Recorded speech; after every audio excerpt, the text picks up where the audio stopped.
आदरणीय साथियों, ईंधन टैक्स जीवी मोदी सरकार देश की जनता के लिए अभिशाप बन गई है। पेट्रोल डीजल टैक्स जीवी मोदी सरकार देश की जनता के लिए अब एक भयभीत करने वाले भूत की तरह है। मई 2014 से आज तक पेट्रोल और डीजल पर टैक्स लगाकर मोदी सरकार ने 21,50,000 करोड़ रुपए की लूट इस देश की जनता से की है। बीजेपी का नया नाम बन गया है भयंकर जन लूट पार्टी। 11 दिन से लगातार पेट्रोल और डीजल की कीमतें बढ़ रही हैं।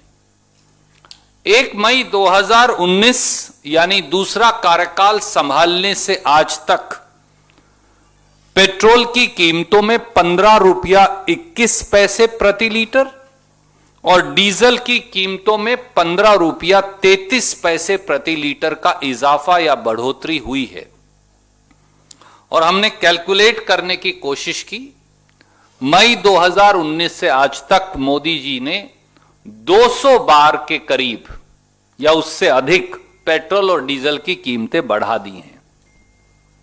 मोदी सरकार दोनों हाथों से देश की जनता की जेब लूट रही है और उनकी गाड़ी कमाई पर डाका डाल रही है।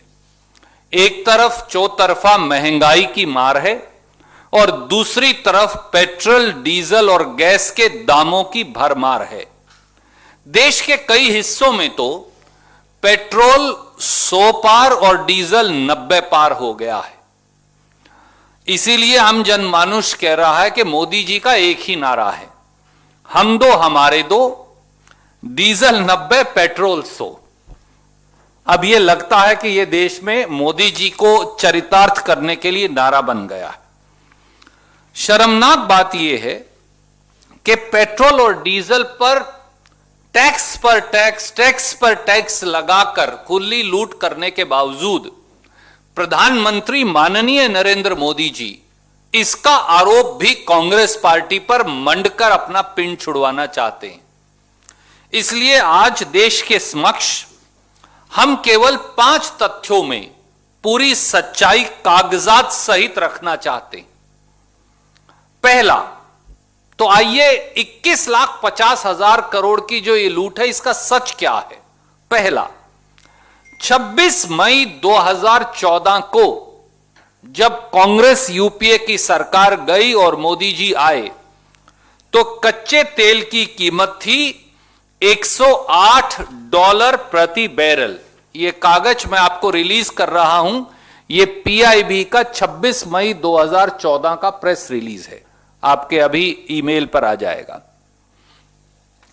19 फरवरी 2021 को यानी आज कच्चे तेल की कीमत है $63.65 प्रति बैरल। यह भी भारत सरकार जो हमारी तेल कंपनियां रिलीज करती हैं, यह कागज उनका है आज का, समेत इसके इंडियन रुपीज में कितने पैसे बनते हैं, यह कागज भी मैं आपको रिलीज कर रहा हूं।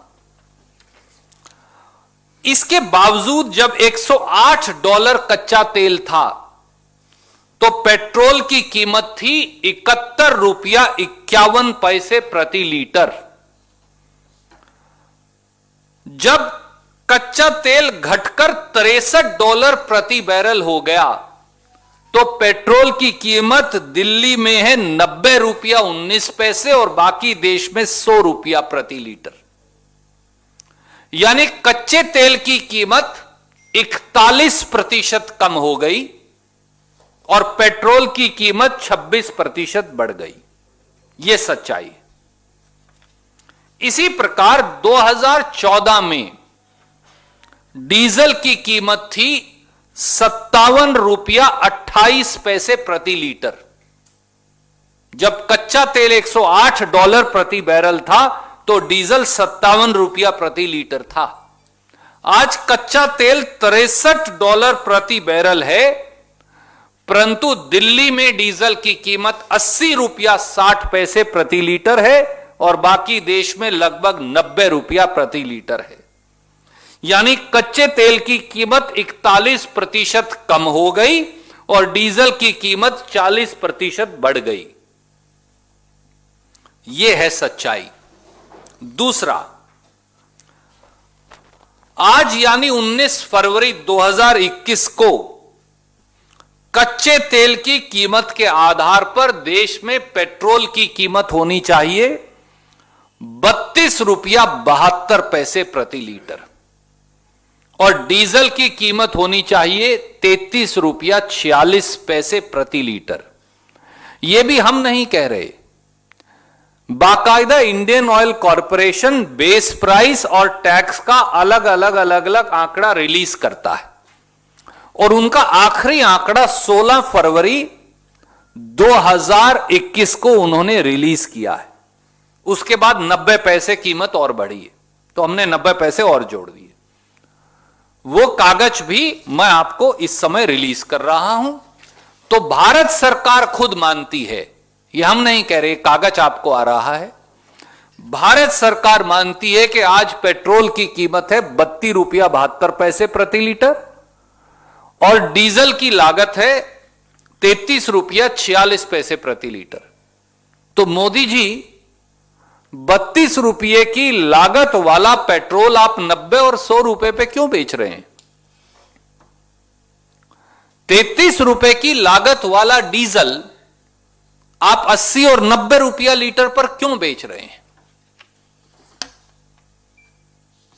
इसका कारण साफ है, क्योंकि मोदी सरकार ने डीजल पर 820% एक्साइज ड्यूटी लगा दी है और पेट्रोल पर 258% एक्साइज ड्यूटी लगा दी है अतिरिक्त, और जनता की जेब पर डाका डाला है।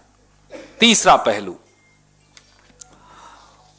और चौंकाने वाली बात यह है कि मई 2014 से जनवरी 2021 के बीच में ये 820% और 258% जो अतिरिक्त एक्साइज ड्यूटी मोदी जी ने बढ़ाई है, इससे उन्होंने कुल पैसा इस देश के आम जनमानस, नौकरी पेशा, मिडिल क्लास, किसान, गरीब, स्कूटर, ट्रैक्टर चलाने वाले, कार चलाने वाले आम जनमानस से जो वसूला है वो है 21,50,000 करोड़ रुपया। अकेले जो साल खत्म हुआ है 2020-21 में, और ये बजट का डेटा है, मोदी सरकार ने इस बजट में लिखा है कि साल जो खत्म हुआ उन्होंने पेट्रोल डीजल पर टैक्स से अकेले 3,46,000 करोड़ रुपया कमाया। और उनका यह अनुमान है कि चालू साल के अंदर इस देश के 130 करोड़ लोगों की जेब से 4 लाख करोड़ रुपया टैक्स में और निकालने वाले हैं। यह सच्चाई। चौथा,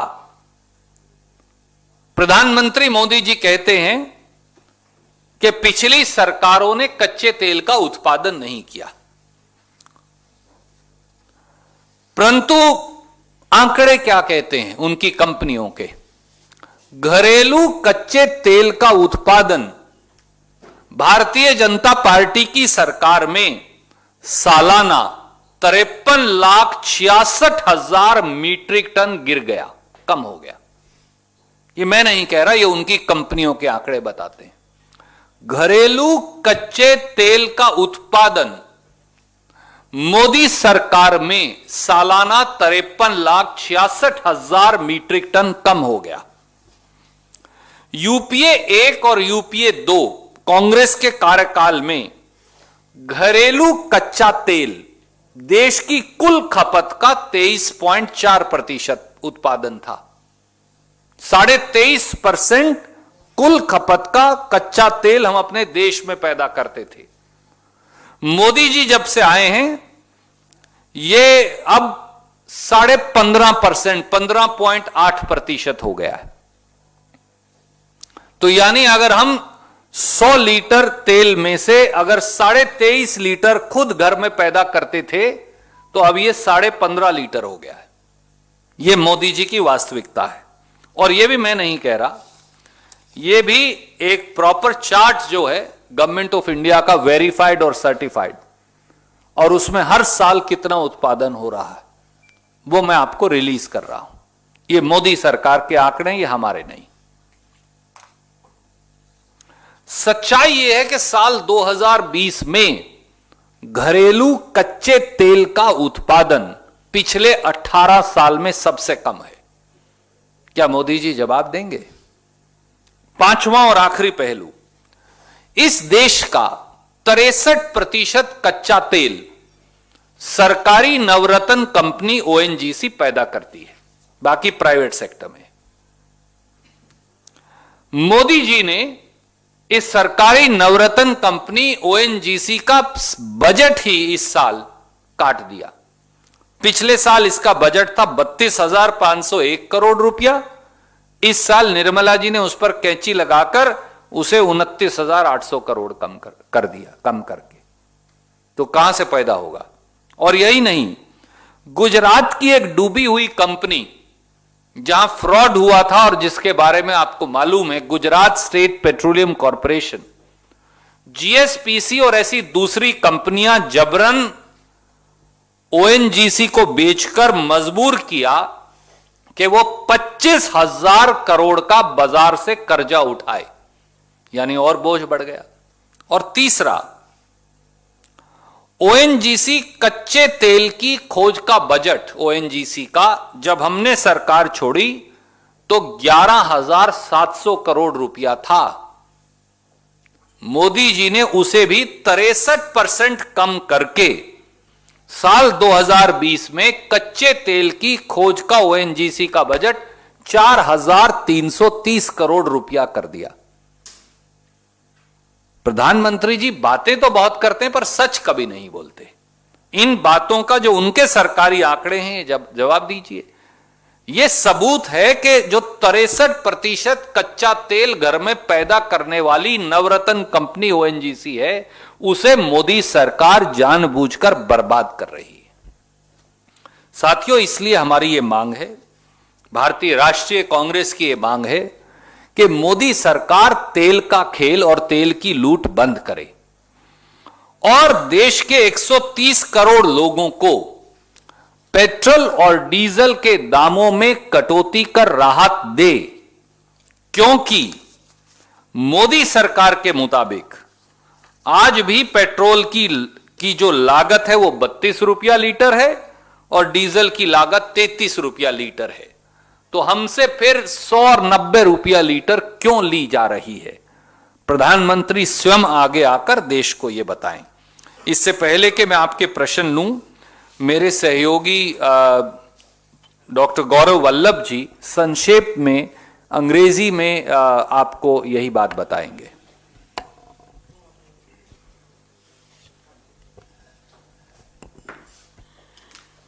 Thank you, sir.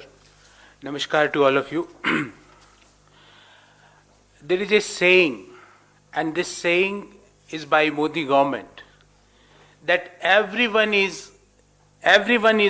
at fault for rising fuel prices except the government. Everyone is responsible, previous government, the prices, the inflation, everyone is responsible for the increase in this price except the government. In our culture, number 11 is very auspicious number. But unfortunately, today is the 11th consecutive day when the fuel prices across the country had increased. Please appreciate, on 1st of February of this month, the finance minister on the floor of House had assured that we are putting some cess on petrol and diesel and we are not going to increase the fuel prices. What is the value of that particular statement made by the Honorable Finance Minister on the floor of the House? That is of no value. Then whenever somebody says that we are assuring you, your assurance doesn't hold any value. What you assured doesn't have any value, because in the month of February 2021 itself, there were 13 times the prices of petrol and diesel got increased. And please appreciate, diesel and petrol is not only used by the people who are high taxpayers. They are not used by the people who are paying the income tax. They are used by every person directly. And I will not say indirectly because everyone uses that directly. Whether it's a common person, whether it's a student, whether it's a farmer, he uses that. And please try to understand that what is the rate of tax Government of India is charging on petrol and diesel. On petrol, I just want to give you one data. On petrol, on the basic price of 32.4 rupees per litre, Government of India charges excise duty of 32.98.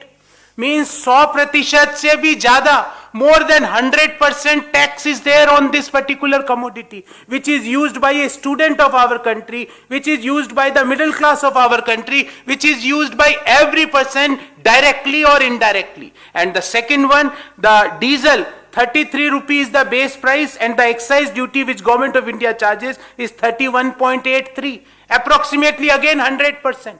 100% taxes are charged on those commodities which are used by every person of our country. And that too, at what time? When the economy is under recession. When every day the unemployment numbers are defeating the last month's data. When we are getting a news that 12 crore people had lost their jobs during the corona times. At that time, the government should try to provide more disposable income in the hands of the farmers, in the hands of the common people, in the hands of the students. But what they are doing, they are increasing consecutively 11th day in the month of February, the petrol and diesel prices are getting increased. 2-3 points I will give you as shared by Sir.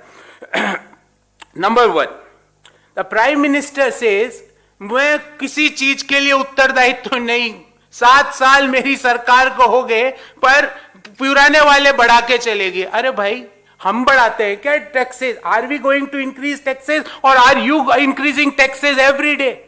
And then you say that we are not responsible because international crude prices are going up. My basic question is that when the crude prices had reached all-time low in the year 2020 during Corona times, had we received the benefit of the reduction or the dip in the crude oil prices across the world?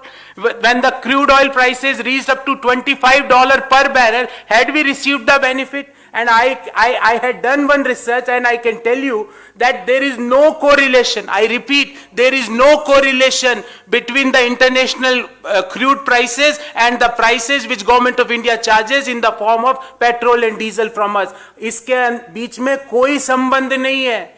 जब crude prices घटती है तो हमारे दाम बढ़ जाते हैं. जब क्रूड प्राइसेस थोड़ी सी बढ़ती है हमारे दाम मैग्नीफाइंग इंपैक्ट से बढ़ जाते हैं. Why? Number one. Number two, as mentioned by Honorable Prime Minister a couple of days back, that exploration, our dependence on imports were very high, and we were not able to do exploration of the crude in the last 60 years, 70 years. That usual statement for every problem which Prime Minister used to give. We had done a very fundamental research on this issue, and we came out with a surprising facts. And what is the fact? Fact is that if you compare the indigenous oil production which we were having during UPA 1 and 2 regime, 23.4% of our total consumption we were indigenously exploring. Right now that percentage got reduced in last 7 years to 15.8%. Modi ji, who is responsible for this? What you mentioned in your statement and what is the research facts are altogether different. Point number 3, that how you have to understand the chronology as mentioned by one of the honorable minister of the current government. आपको chronology समझनी पड़ेगी कि ये 23.9%, 15% पे आके क्यों गिरा है. Chronology is there because when you had consistently gave I can say a hammering to the ONGC, whether by the forceful acquisition of one company that is Gujarat State Petroleum Corporation, that is GSPC, when you are consistently reducing the oil exploration budget of ONGC, you will be surprised that if I compare the exploratory well expenditure of ONGC for FY20 vis-a-vis FY14, there is a 63% dip. अर्थात जो oil exploration पे खर्चा ONGC 2014 में करती थी, आज उसका 63% कम करती है. तो फिर क्रोनोलॉजी तो समझ में आ गई. We are able to understand the chronology and you are saying that earlier governments are responsible for this. What we demand, we demand that when people want money, more money in their hands, when common people of our country wants or requires more disposable income, when economy requires more cash in the hands of the people to revive the demand, to create the new employment, at that time, what you are doing, you are consistently increasing the petrol prices and diesel prices. And that too, one very interesting data I would like to share, that when if we compare 2014 crude oil prices with the current crude oil prices, the crude oil prices today is 41% lower than 2014 crude oil prices, but the petrol prices is 27% higher. मतलब कच्चे तेल की कीमत 41% कम और petrol की कीमत बाजार में 27% ज्यादा. ये कौन सी, ये इसको वी शेप कहते हैं कि आप इधर से गिर रहे हो और उधर से बढ़ा रहे हो. I think lot of ministers used to say that we are having V shape recovery. Is this a V shape recovery? We don't think this is a V shape recovery. We demand from this podium, we demand from the common people of our country, we demand on behalf of the agriculturists or farmers of our country, that immediately you should roll back these hikes which you had done. And I should say, these hikes are not tax hikes. These are the sinful activities against the common people of our country. Thank you very much. Thank you, Dr. Saab. Any questions you have, you are welcome to ask.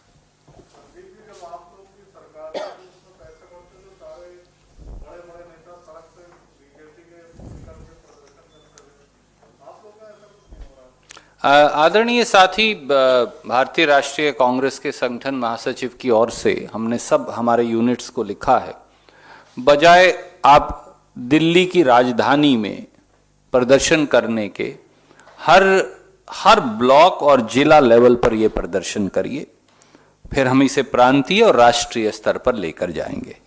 इस बारे हमने पहले से ही instruction जारी कर दी है श्री केसी वेणुगोपाल ने.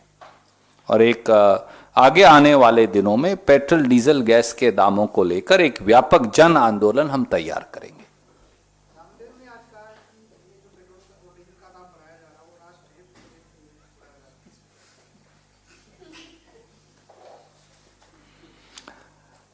$21.5 लाख करोड़ का जनता की जेब काटकर मुनाफा कमाना क्या राष्ट्रहित हो सकता है?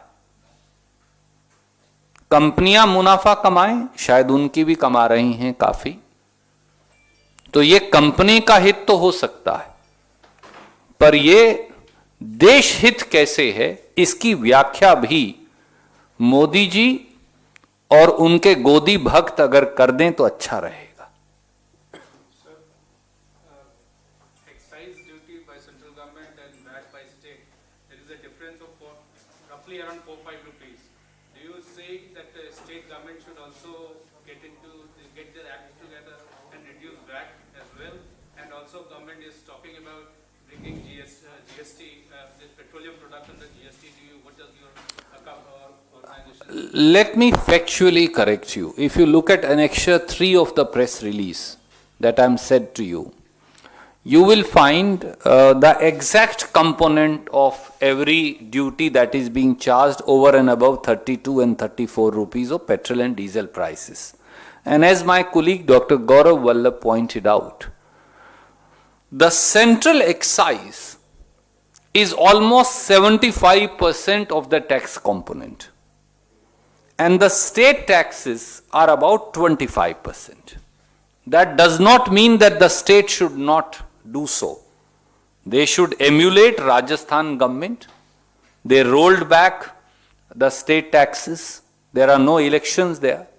Now BJP will answer, we did so in Assam. Why did you not do so for 5 years?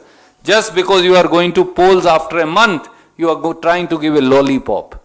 So Rajasthan government has done so, and may I remind you, when prices were very, very high, they had touched $132 a barrel during UPA government's tenure. Srimati Sonia Gandhi and Dr. Manmohan Singh spoke to every Congress-ruled chief minister, every Congress-ruled state government and their chief minister, and said, Government of India will give some relief, you give some relief. And every Congress government in India rolled back prices by reducing taxes. Why is Prime Minister not emulating it? Let him cut his excise duty by 50%, my specific demand, and let him ask every state government to roll back 25% of their VAT. The price of petrol and diesel will come down to 55 rupees, 45 rupees a litre. Currently and sadly, what is happening today? People are going across the border and buying petrol from Nepal and bringing it to India. If you look at the prices of petrol and diesel in all our adjoining countries, it itself tells a shocking tale. In Bangladesh, it is 76 rupees a litre. In Nepal, it is 68 rupees a litre, petrol. In Sri Lanka, it is 60 rupees a litre. In Pakistan, it is 51 rupees a litre. In Bhutan, it is 49 rupees a litre. In our country, it is 90 and 100 rupees a litre. That's the sad story. Yes, Arun ji? अभी आपने कहा कि भयंकर जनवादी लूट party बन गई है जी. और आप ये भी कह रहे हैं कि अगर वो एक्साइज ड्यूटी कम करें तो हम भी वैट कम कर देंगे राज्यों में। तो आप एक भयंकर जनभलाई पार्टी के रूप में अच्छा काम क्यों नहीं कर देते पहले, ताकि उन पर दबाव बने, वो भी कम कर दे, जनता को तो राहत मिले। अरुण जी, आपका बड़ा सार्थक सवाल है। ये भयंकर जनलूट पार्टी जो बीजेपी है, इसीलिए जब एक और आदरणीय मित्र ने पूछा तो मैंने बताया, और मेरे आदरणीय साथी ने भी बताया, कि ये जो 90 रुपया है, इसमें लगभग 34-35 रुपया, 34 से 35 रुपया मोदी टैक्स है। उस मोदी टैक्स का अगर आप 35 में से 17 रुपया भी कम कर दें, मोदी जी 50% फिर भी चार्ज कर ले मोदी टैक्स, तो आपको आज अपनी साधारण कार से घर जाएंगे तो 17 रुपया लीटर का फायदा हो जाएगा। और यही अगर गैस में कर देंगे तो आपकी धर्मपत्नी आपको इस बात के लिए साधुवाद देगी, और मोदी जी को भी। पर काश मोदी जी आपकी और मेरी बात मानते। रणदीप जी, क्या हमारे पास कोई लीगल कार्रवाई नहीं है जिसकी वजह से हम कोर्ट में रहकर इसको पेट्रोल को हम कम कर सकते हैं? आदरणीय साथी, कुछ बातें नीतिगत हैं। ये वही प्रधानमंत्री हैं जिन्होंने 2014 में बड़े बड़े बोर्ड लगाए थे, अब की बार पेट्रोल डीजल की कीमतों की मार, इसीलिए मोदी सरकार। तो अब क्या कर रहे हैं वो मोदी जी? सच बात यह है कि मोदी सरकार के बारे में ये बात मशहूर है, और ये बात अब सामने आ गई है। और वो क्या है कि मोदी जी कभी भी जो कहते हैं वो कभी भी उसको लागू नहीं करते, और जो वादा करते हैं उसको कभी सच्चाई में उतारते नहीं। धन्यवाद। Yes ma'am, yes.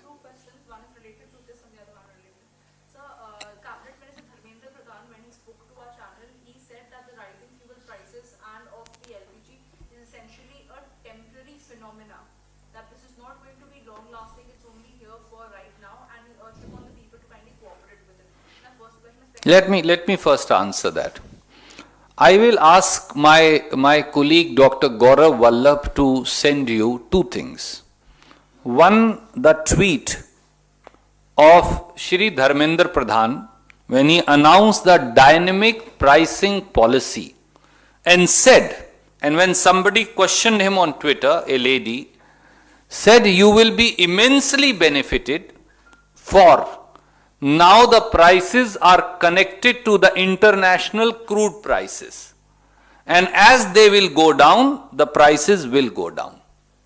And my friend here has studied, we'll send you this chart. No, this we have not sent. This will be sending separately to all of you on your WhatsApp. You will find we've now given figures of how the international crude prices moved and how the domestic fuel prices moved.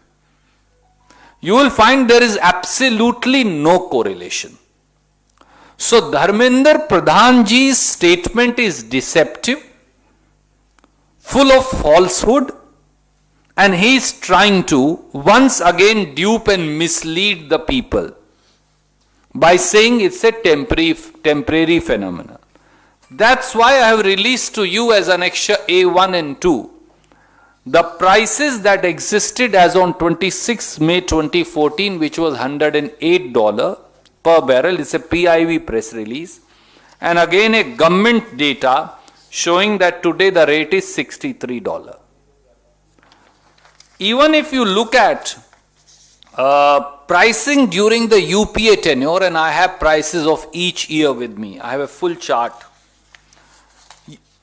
You will be shocked to find that in the last 3 years of UPA, the crude prices hovered at almost $132 per barrel. Yet we bore the brunt of that rising crude prices and did not pass it on to the people. Here is a government, on the contrary, which is fleecing the people, looting the people, looting their budget and profiteering out of it. And I'm not saying so. This year's revised estimate of Nirmala Sitharamanji's budget reflect that while they expected to collect about 2,22,000 crore, they ended up collecting 3,46,000 crore from taxes on petrol and diesel.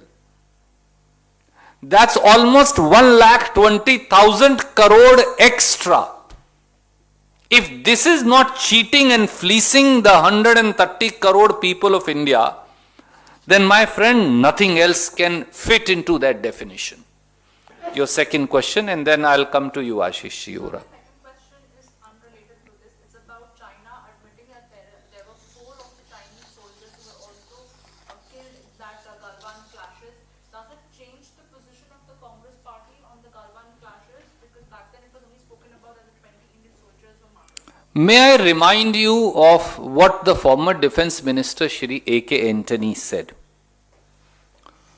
Galwan Valley is Indian territory. That's an admitted fact for last 73 years. Indian Army and our armed forces always patrolled up to PP 14, which is called the patrolling point 14.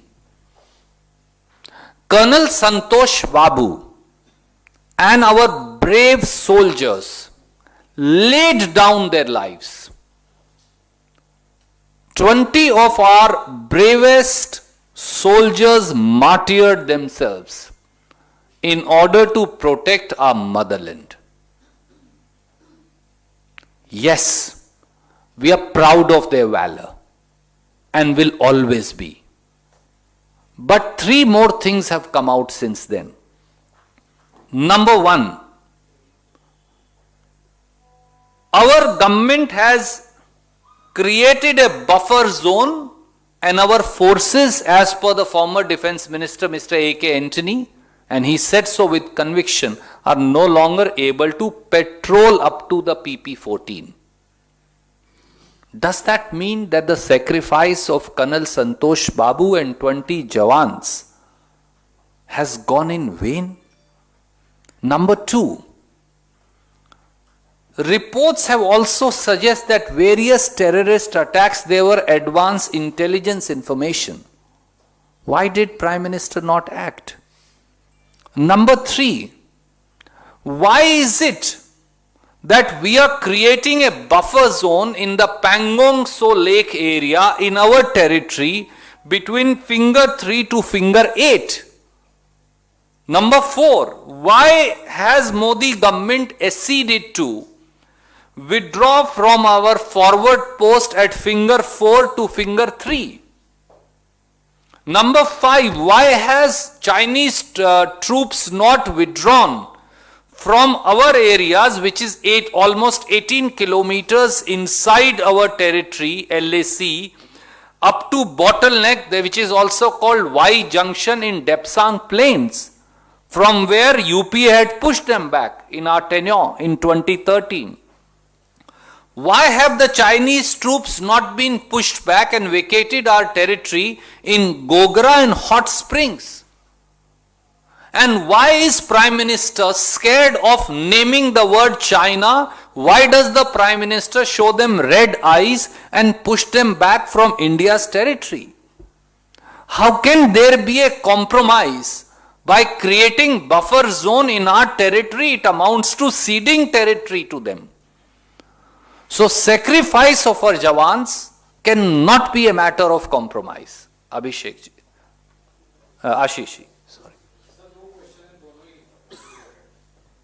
Sir Rakesh Tikait ने कल एक कार्यक्रम के दौरान हरियाणा के जींद में हिसार में सुनी, उन्होंने कहा कि अगर सरकार ज्यादा बकवास करती है तो किसान अपनी एक फसल को तो अपने लिए रख लेगा और दूसरे को आग लगा देगा।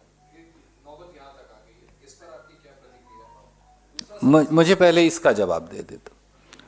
आदरणीय मित्र, क्या इस देश के लिए इससे भी ज्यादा पीड़ा का विषय हो सकता है कि देश का अन्नदाता तंग होकर, तकलीफ होकर, पीड़ित होकर वो फसल जो उसके बच्चे की तरह है उसको आग लगा देने की बात करे, नौबत यहां तक आ जाए? क्यों? क्योंकि लगभग 90 दिन से लाखों किसान दिल्ली की सीमाओं पर न्याय की गुहार लगाते बैठे हैं और देश के अहंकारी शासक सत्ता की अट्टालिकाओं से उतरकर उनकी पीड़ा समझने और जानने की कोशिश नहीं कर रहे। मोदी जी, अन्नदाता के साथ इतना घोर अन्याय करना बंद कीजिए, वरना अन्नदाता की आह जब लगती है तो ना सत्ता बचती और ना सरकारें। आपका दूसरा प्रश्न। सर दूसरा प्रश्न, आपके महाराष्ट्र कांग्रेस के अध्यक्ष ने कहा है कि जब मनमोहन सिंह की सरकार थी तब सेलिब्रिटीज अमिताभ बच्चन हो चाहे अक्षय कुमार हो बहुत कुछ बोला करते थे आपकी गलत नीतियों को, तो अब अगर मोदी सरकार के खिलाफ भी उन्होंने वैसा पोजीशन नहीं लिया तो पूरे महाराष्ट्र में ना उनकी फिल्म रिलीज होने देंगे ना ही उनकी शूट वगैरह। आदरणीय मित्र, हमारा यह मानना है कि सब आर्टिस्ट्स को, कलाकारों को, लेखकों को अपनी बात कहने का अधिकार है। पर हमने तो इस देश में अब यह भी देखा कि एक टेलीविजन चैनल और उसके एडिटर ने जिस प्रकार से टीआरपी के घोटाले का भंडाफोड़ हुआ, किस प्रकार से फर्जीवाड़ा कर टेलीविजन चैनलों की लोकप्रियता को बढ़ाया जा रहा है, यह भी शायद इस देश में पहली बार हुआ। यह भी इस देश में पहली बार हुआ कि 20, 30, 40, 50 जाने मानी हस्तियां एक ही तरह के ट्वीट्स कर रहे हैं सरकार के हक में। उनकी जबान भी वही है, शब्द भी वही है, बात भी वही है और भाव भी वही है। और अब तो क्या उसके पीछे भी एक टीआरपी स्कैम था, उसकी जांच भी अब पुलिस कर रही है कि वो कौन कौन अदाकार हैं उस नए टीआरपी स्कैम के। प्रदेश कांग्रेस महाराष्ट्र के अध्यक्ष ने इसी ओर इशारा किया है और उन्होंने साफ तौर से दोबारा कहा, मेरी उनसे बात भी हुई, कि अभिव्यक्ति की आजादी में कांग्रेस या कोई साथी कोई दखलंदाजी नहीं करेगा। कोई फिल्म शूट करे, रिलीज करे, पर देश को यह तो बताएं, आप इतने बड़े बड़े कलाकार और अदाकार हैं जिनका हम सम्मान करते हैं, जिनकी फिल्में देखकर हम सब शायद वर्षों से अभिभूत होते रहे हैं, अगर वो आज अपना पूरा चरित्र बदल लेंगे और किसी वजह से केवल सरकारी एजेंडा की सर्विस करते नजर आएंगे, तो क्या यह नैतिक तौर से सही है? ये हम उनके विवेक पर छोड़ते हैं। मुझे लगता है उनकी भावना को केवल यहां तक सीमित करके देखना चाहिए। धन्यवाद। एक सवाल सर मेरा भी है, हालांकि इससे जुड़ा हुआ नहीं है। यस तो विजया एक जी। सोशल मीडिया पर एक वीडियो वायरल हो रहा है जो 13 फरवरी को राहुल गांधी की रैली हुई थी राजस्थान में। एक जामा मस्जिद की मौलवी है, वो मस्जिद से ऐलान करें कि कांग्रेस की रैली में जाएं, तो इसको आदरणीय मित्र, मेरी आपसे एक अनुरोध है। इस देश को हिंदू मुसलमान की नफरत में भाजपा बहुत धकेल चुकी। मीडिया के साथियों को उसका हिस्सा बनने से बचना चाहिए। यह देश और संविधान की परिपाटी के लिए आवश्यक है, वरना इस देश की गंगा जमुनी तहजीब भी मर जाएगी और इस देश के संविधान की मर्यादाएं भी। धन्यवाद।